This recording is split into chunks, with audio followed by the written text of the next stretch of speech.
నమస్తే, నేను Priya. Welcome to my TV news. ముందుగా వార్తలోని ముఖ్యాంశాలు.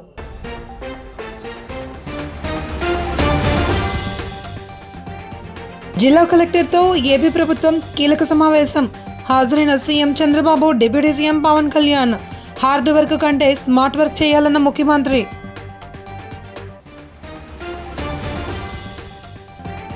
గత ప్రభుత్వం వల్ల వ్యవస్థల మూలాలు కదిలిపోయాయని పవన్ వ్యాఖ్య. ప్రజల కోసమే కూటమిగా ఏర్పడ్డామని వెల్లడి.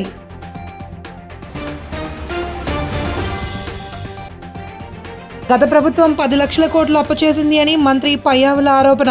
చంద్రబాబు ఆలోచనలు రాష్ట్ర అభివృద్ధికి బాట వేస్తున్నాయని వెల్లడి. రాష్ట్ర సచివాలయంలో 2వ కలెక్టర్ల సమావేశానికి సీఎం చంద్రబాబు, ఉప ముఖ్యమంత్రి పవన్ కళ్యాణ్ హాజరయ్యారు. ఈ సందర్భంగా చంద్రబాబు మాట్లాడుతూ విశాఖపట్నానికి గూగుల్ కంపెనీ వస్తుంది అని తెలిపారు. దీని వెనుక లోకేష్ కృషి ఎంతో ఉందని కొనియాడారు. గూగుల్ సంస్థతో ఒప్పందం కుదుర్చుకున్నాము అని ఆయన తెలిపారు. గూగుల్ విశాఖపట్నానికి వస్తుంది అంటే అది గేమ్ చేంజర్లా అవుతుంది అని అన్నారు. ఇలాంటి కలెక్టర్స్ కాన్ఫరెన్స్లో ఒక దిశ నిర్దేశించడమే కాకుండా గవర్నమెంట్ యొక్క విజన్ కానీ డైరెక్షన్ కానీ మీకు అందరికీ ఎప్పటికప్పుడు తెలియజేయడం, అదే మరి మనం చేసే పనుల కింద ఏం చేశామో అవన్నీ కూడా సమీక్ష చేసుకోవడానికి ఈ కలెక్టర్స్ కాన్ఫరెన్స్ ఉపయోగపడుతుంటాయి. అయితే నార్మల్ స్టేట్లో మనం చేసినప్పుడు చాలా ఈజీగా కూడా ఉంటాయి. ఒక డిస్ట్రక్షన్ జరిగిన తర్వాత మళ్ళీ దాన్ని రీబిల్డ్ చేసేటప్పుడు అనేకమైనటువంటి పెయిన్ పాయింట్స్ ఉంటాయి, సఫరింగ్ కూడా ఉంటుంది, హార్డ్ వర్క్ అవసరం అవుతుంది. అలాంటి పరిస్థితుల్లోనే మనం అందరం కూడా మొదటి కలెక్టర్స్ కాన్ఫరెన్స్ పెట్టుకున్నాం. ఇప్పుడు 2వ కలెక్టర్స్ కాన్ఫరెన్స్ పెట్టుకొని 6 నెలల్లోనే మనం సమీక్ష చేసుకుంటున్నాం. జిల్లా కలెక్టర్లతో సీఎం చంద్రబాబు అధ్యక్షతన ఏర్పాటు చేసిన ఉప సమావేశానికి ఉప ముఖ్యమంత్రి పవన్ కళ్యాణ్ కూడా హాజరయ్యారు. ఈ సందర్భంగా పవన్ కళ్యాణ్ ప్రసంగించారు. గత ప్రభుత్వం చేసిన పనులు ఏ స్థాయికి వెళ్లాయంటే అన్ని వ్యవస్థల మూలాలు కదిలిపోయాయని వివరించారు. వీటిని సరిదిద్దుకోవడానికి తాము అన్ని విభేదాలను పక్కన పెట్టి ఐక్యంగా ముందుకు కదిలామని పవన్ వివరించారు. తాము కలిసికట్టుగా కదం తొక్కామంటే అందుకు కారణం ప్రజాస్వామ్యాన్ని కాపాడడం కోసమేనని అన్నారు. ప్రజలకు ఇబ్బందులు కలగకూడదు అనే కారణంతో తాము పొత్తు కుదుర్చుకుని కూటమిగా ఏర్పడ్డామని చెప్పారు. ప్రత్యేకించి జస్ట్ ఓన్లీ షేర్ మై ఇక్కడికి ఎందుకు వచ్చాం మేము అందరం అనడానికి, today being Nani Palkhivala's death anniversary, I'd like to quote one of few of his lines. He was quoting G.K. Chesterton. The rot begins when wild actions are received calmly by society.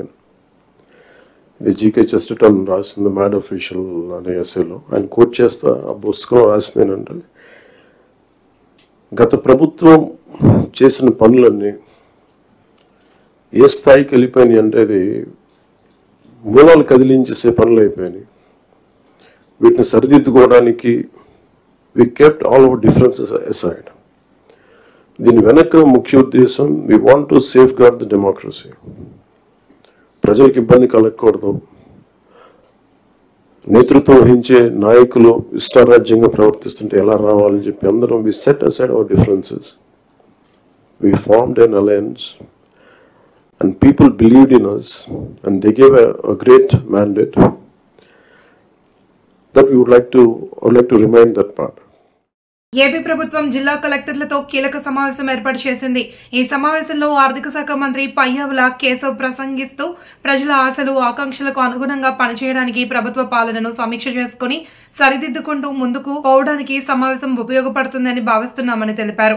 ముఖ్యమంత్రి చంద్రబాబు ఆలోచనలు, ఆదేశాలను అమలు చేయడం కోసం ఇక్కడ సమావేశమయ్యామని పేర్కొన్నారు. కోసమే అన్నటువంటి ఒక ప్రధానమైనటువంటి లక్ష్యంతో ప్రతి నిర్ణయంలోనూ ఒక మానవత్వ కోణం ఉండాలి అనే రకంగా ఆయన చేస్తున్నటువంటి ఆలోచన, ఆయన పడుతున్నటువంటి తపన నిజంగా మనందరికి కూడా మార్గదర్శకం కావాలని చెప్పి నేను కోరుకుంటూ ఉన్నా.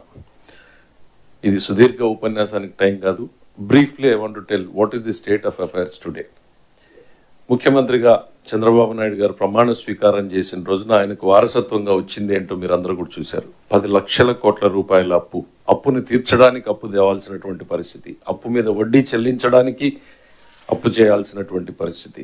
గత సంవత్సరంలో రాష్ట్ర ఆదాయంలో 99% కేవలం జీతభత్యాలకు పెన్షన్లకు మాత్రమే సరిపోయింది. అంటే ప్రభుత్వ ఇతర అవసరాలు ఆల్ అదర్ కమిటెడ్ ఎక్స్పెండిచర్ లేకుండానే కేవలం స్టేట్ రెవెన్యూస్ మొత్తం శాలరీస్కి సరిపోయింది. అంతకుముందు సంవత్సరాన్ని చూస్తే 107% ఆఫ్ ది శాలరీస్ ఎక్స్పెండిచర్, అంటే శాలరీస్ చెల్లించడానికి కూడా అప్పులు చేయాల్సినటువంటి పరిస్థితి 2 సంవత్సరాల క్రితం ఉన్నటువంటి పరిస్థితి. దీన్ని వారసత్వంగా తీసుకుని 1,14,000 కోట్ల నుంచి 1,30,000 కోట్ల రూపాయల చెల్లించాల్సినటువంటి బకాయిలు ఉన్నాయి. ఇమ్మీడియట్లీ నిన్న చెల్లించాల్సినవి, మొన్న చెల్లించాల్సినటువంటి బకాయిలు 1,14,000 నుంచి 1,30,000 కోట్ల రూపాయల బకాయిలు ఉన్నాయి. ఇక అత్యంత బాధాకరమైనటువంటిది అంటే ప్రతి వ్యవస్థని నాశనం చేసినటువంటి పరిస్థితి. నిన్న మొన్న 2-3 జిల్లాలకు రివ్యూకి వెళ్ళాం.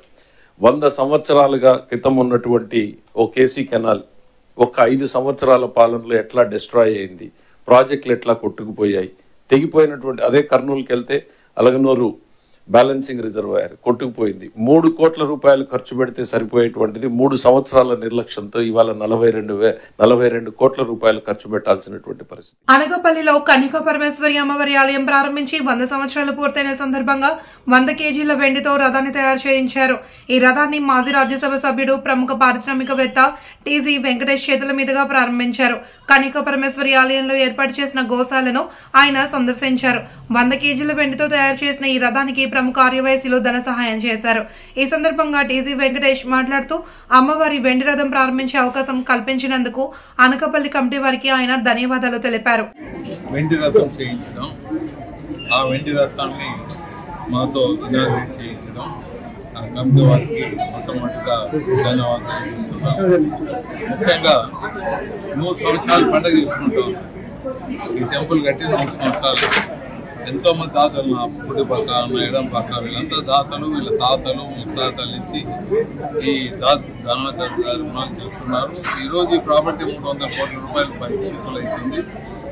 కానీ ఎంత ప్రాపర్టీ పెరిగినా చాలా ఏరియాస్లో మా ఆరవయస్సులు కాపాడుతున్నారు. అందుకే ప్రాపర్టీస్, అమ్మవారి ప్రాపర్టీస్ ప్రభుత్వ ఆధీనంలో ఉండరాదని ఆ రోజు రోషా గారు పెద్దలు వారికి అందరూ మేము మెమరాండం ఇవ్వటం, ఆయన ఆచరణలో పెట్టడం, ప్రభుత్వ కబంధ హస్తం నుంచి కనకాపరేశ్వర టెంపుల్స్ తీసేయటం. దురదృష్టవశాత్తు అన్ని ప్రాంతాల్లో ఇటువంటి మంచి ధర్మం చేసేవాళ్ళు కమిటీలో లేరు. తిరుపతిలో ఉన్నారు. తిరుపతిలో 100 కోట్ల ఆస్తి కబ్జా అయింటే దాన్ని రిలీజ్ చేయించి, ఆ ప్రాపర్టీని రిలీజ్ చేసి ప్రాపర్టీలో ఉండే వాళ్ళని వికెట్ ఇచ్చి అక్కడ సత్రం అంటే ఒక విల్లా సీతమ్మ గారి విల్లుకు అనుగుణంగా కట్టాలని ముందుకు పోతుంటే కొందరు ఆ కమిటీలో దూరి అది మాకు సంబంధం అని వాళ్ళ పెండ్లాము. రాజమహేంద్రవరం నగరంలో ఆర్టీసీ కాంప్లెక్స్ వద్ద నూతనంగా ద చెన్నై షాపింగ్ మాల్ అభిమానుల కోలాహలం మధ్య సినీ నటి శ్రీలీల ప్రారంభించారు. ఇక్కడ ఏర్పాట్లు చేసిన శ్రీ గణనాథుడికి తొలి పూజ కార్యక్రమంలో పాల్గొన్న అనంతరం శ్రీలీల శారీ సెక్షన్ ను ప్రారంభించారు.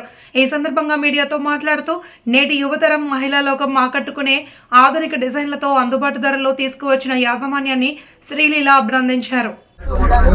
ఇప్పుడు ఓపెనింగ్ కి చెన్నై షాపింగ్ మాల్ అది 22nd అంటే 22వ స్టోర్ ఓపెనింగ్ కి మనకి ఏ రకమైన షాపింగ్ అయినా అది సారీస్, కలెక్షన్స్, కలర్స్ ఎస్పెషలీ నాకు చాలా నచ్చాయి.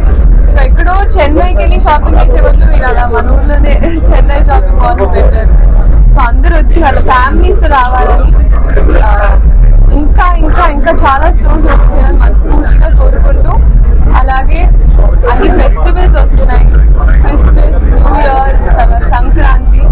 సో కలెక్షన్స్ అంతా అయిపోయే ముందే మనం స్టాక్ కొనుక్కొని పక్కన పెట్టుకుంటే బాగుంటుందని మీరందరూ రావాలి. Thank you so much. 25 cinema నాకు రిలీజ్ అవుతుంది. నితిన్ గారితో, వెంకీ కుడుముల గారి డైరెక్షన్లో. మీరందరూ 25th ఇదే డిసెంబర్ 25th థియేటర్కి వచ్చి సినిమాని మనస్ఫూర్తిగా ఒక ఫ్యామిలీ ఎంటర్టైనర్ని ఎంజాయ్ చేయాలని. Thank you. తూర్పుగోదావరి జిల్లా నిడదవోలు మండలం శెట్టిపేట గ్రామంలో రష్కుల చెరువులో ఆక్రమణలు తొలగించాలి అని నిరసన కార్యక్రమం చేపట్టారు. ఈ సందర్భంగా గ్రామ రజక సంఘం అధ్యక్షుడు అతలి రమేష్ మాట్లాడుతూ గ్రామంలో రజకుల కోసం ప్రభుత్వం 1 ఎకరం చెరువును కేటాయించింది అని, ఇప్పుడు కనీసం 20 సెంట్లు కూడా లేకుండా ఆక్రమణలకు గురి అయిందని అన్నారు. దీనిపై జిల్లా కలెక్టర్కు, ఆర్డీఓకు, తహసీల్దార్కు వినతి పత్రాలు ఇచ్చి సుమారు 2 నెలలుగా వస్తుంది అని, ఇప్పటికీ కనీస విచారణ చేపట్టలేదు అని ఆవేదన వ్యక్తం చేశారు. శాఖలపాటి చెరువు అంతానంటే మొత్తం ఆక్రమించేసుకున్నారండి. మా అత్తగారి నుంచి కూడా చేసి ఇవ్వడమంటే ఇప్పుడు చెరువు అసలు ఏమీ లేదండి. మొత్తం చేశారండి చెరువు అంతా. ఇల్లు కట్టేసుకున్నారంటే తొలగించి మాకు అప్పగించాలని మేము అందరినీ కోరుకుంటున్నామండి. చంద్రబాబు గారిని అందరినీ, లోకేష్ గారిని కూడా అందరినీ కోరుకుంటున్నామండి. చిట్టిపేట గ్రామ పంచాయతీ రజకుల ఆధ్వర్యంలో జరుగుతున్న ధర్నా. మరి రజకుల చెరువు 1 ఎకరం 40-50 సంవత్సరాల నుంచి ఆక్రమణ జరుగుతుంది. వారిని దృష్టి తీసుకురావడం జరిగింది. మరి వారికి స్పందించి నేను సర్వే చేయించి మరి మీ బౌండరీస్ వేసి మరి ముందు ఆదేశాలకు ముందుకెళ్దామని నేను ఆదేశించడం జరిగింది. చాలా ఇబ్బంది పడుతున్నారు, చెరువు లేక బట్టలు వడ్డానికి రకరకాల వృత్తి చేయడానికి ఇబ్బంది పడుతున్నారు. కాబట్టి దాన్ని దృష్టిలో పెట్టుకుని వారు చెరువు వారికి ఇప్పించాలి. దాని విషయంలో మా గ్రామ పంచాయతీ ద్వారా తీర్మానం చేసి మరి సర్వే చేయించి మరి వారికి అప్పగించడం జరుగుద్ది. మా రజకుల సంఘం చెరువు గురించి పోరాటం చేస్తున్నామండి. మా చెరువు యాక్టివ్ అయిపోయిందండి. యాక్టివ్ అయిపోతున్న గురించి ఈ వార్త జిల్లా మన కలెక్టర్ గారి నుంచి ఆర్డీఓ గారికి, నిడదవోలు తహసీల్దార్ గారికి, పంచాయతీ సెక్రటరీ గారికి, చెట్టిపేట ప్రెసిడెంట్ గారికి వినతి పత్రం దయచేసామండి. ఇచ్చి అప్పుడే 4 రోజులు అయిందండి. ఇప్పుడు వరకు ఏ మాట రాలేదండి. అధికారులు కానీ ఎవరో కూడా ఇప్పుడు వరకు చెరువు గురించి ఒకసారైనా రిజెక్ట్ చేద్దామని కూడా రాలేదండి ఇప్పుడు వరకు. అలాగే మా సంఘ పెద్ద కట్లయ్య గారిని కూడా అప్రోచ్ అయ్యామండి. అలాగే మా చెరువుని మాకు ఇప్పిస్తే మా కులవృత్తి చేసుకోవడానికి అనుకూలంగా ఉంటుందండి. ఇది 1 నెలలో చేస్తే మేము చేసుకుంటామండి. ఒకవేళ చేయలేని పక్షంలో మా కులవృత్తిని మేము మానుకోవడానికి ఊళ్ళో ఎవరు చనిపోయినా, ఎవరైనా పుణ్యమైన పురుడైనా దేనికి కూడా మేము వెళ్ళమని మీడియా ముఖంగా తెలియజేసుకుంటున్నానండి. శెట్టిపేట అనే గ్రామంలో రజక వృత్తిదారులకు ప్రభుత్వం ఇచ్చినటువంటి హక్కును కాలరాస్తూ కొంతమంది అన్యాక్రాంతంగా వీళ్ళ చెరువులో పక్కా బిల్డింగ్లు కట్టినందువలన వీళ్ళకి వృత్తికి ఏ విధమైనటువంటి ఇబ్బంది పడకుండా ఉండాలనే ఉద్దేశంతో మా చెరువు మాకే కావాలని వీళ్ళు తూర్పుగోదావరి జిల్లా కలెక్టర్ శ్రీ ప్రశాంతి మేడం, మన ఆర్డీఓ కొవ్వూరు అండ్ ఎన్డీడీ ఎంఆర్ఓ శ్రీ నాయక్ గారి దృష్టికి తీసుకువెళ్ళినప్పటికీ కూడా ఇంతవరకు కనీసం విచారణ చేయడానికి కూడా రానందువల్ల తీవ్ర విచారంతో ఈ రోజునాడు ధర్నా కార్యక్రమం చేశారు. అదేవిధంగా ఎవరైతే రజకులకు కేటాయించిన చెరువు వద్ద అక్రమ కట్టడాలు కట్టారో ఆ విషయాన్ని కూడా మీడియా వారికి మేము మొత్తం చూపించడం జరిగింది. రాష్ట్ర ప్రభుత్వ ఆదేశాలు 892/24/954 ప్రకారంగా గ్రామ పంచాయతీ తీర్మానం ప్రకారంగా కూడా వీళ్ళకి 1 ఎకరం చెరువు ఇచ్చారు. ఆ ఎకరం చెరువు పూర్తిగా ఆక్రమణతో నిండి కనీసం 20 సెంట్లు కూడా లేదు. ఇదే విషయాన్ని కొంతమంది గ్రామ పెద్దలతోని, అదేవిధంగా సర్పంచ్, గ్రామ పంచాయత్ శ్రీ జడ్డు రాంబాబు గారితో కూడా మేము మాట్లాడడం జరిగింది చాలాసేపు. వారు కూడా కొన్ని సూచనలు కూడా ఇవ్వడం జరిగింది. అయితే we are requesting to all the chief minister and deputy CM Shri టీడీపీని ప్రజలు నమ్మి ఓట్లు వేసినందుకు ఒక్క హామీ కూడా నెరవేర్చలేదని, కేవలం జగన్మోహన్ రెడ్డిని విమర్శించడానికే కాలం వెళ్లబుచ్చుతున్నారు అని రాజంపేట వైసీపీ ఎమ్మెల్యే, అన్నమయ్య జిల్లా పార్టీ అధ్యక్షుడు ఆకేపాటి అమర్నాథ్ రెడ్డి అన్నారు. అన్నమయ్య జిల్లా రాజంపేట ఆకేపాటి భవన్ మీడియా సమావేశం నిర్వహించి మాట్లాడుతూ రాష్ట్రంలో ముఖ్యంగా రైతులు చాలా ఇబ్బందులు పడుతున్నారని, వారికి చాలా అన్యాయం జరిగిందని అన్నారు. ఇచ్చిన హామీలు నెరవేర్చకపోగా కేవలం ఇంకా జగన్మోహన్ రెడ్డి గారి ప్రభుత్వంపై విమర్శలు చేయడం జరుగుతూనే ఉంది. కనీసం మీరేదో ఇంకా మేము ఎక్కువ చేస్తాం అని ప్రజలకు చెప్పి ప్రజలు నమ్మి మీకు ఓట్లు వేయడం జరిగింది.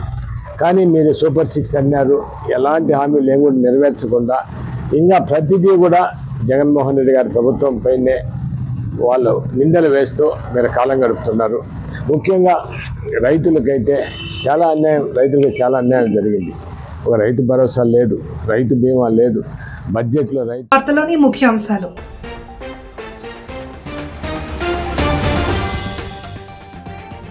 జిల్లా కలెక్టర్తో ఏపీ ప్రభుత్వం కీలక సమావేశం. హాజరైన CM Chandrababu, deputy CM Pawan Kalyan. Hard work కంటే స్మార్ట్ వర్క్ చేయాలన్న ముఖ్యమంత్రి.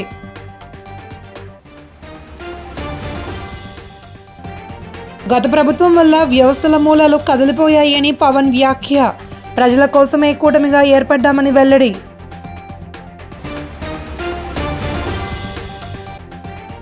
గత ప్రభుత్వం 10 లక్షల కోట్లు అప్పు చేసింది అని మంత్రి పయ్యావుల ఆరోపణ. చంద్రబాబు ఆలోచనలు రాష్ట్ర అభివృద్ధికి బాట వేస్తున్నాయని వెల్లడి. ఈ వార్తలు ఇంతటితో సమాప్తం. మళ్ళీ రేపటి బులెటిన్లో కలుద్దాం. చూస్తూనే ఉండండి మై టీవీ న్యూస్.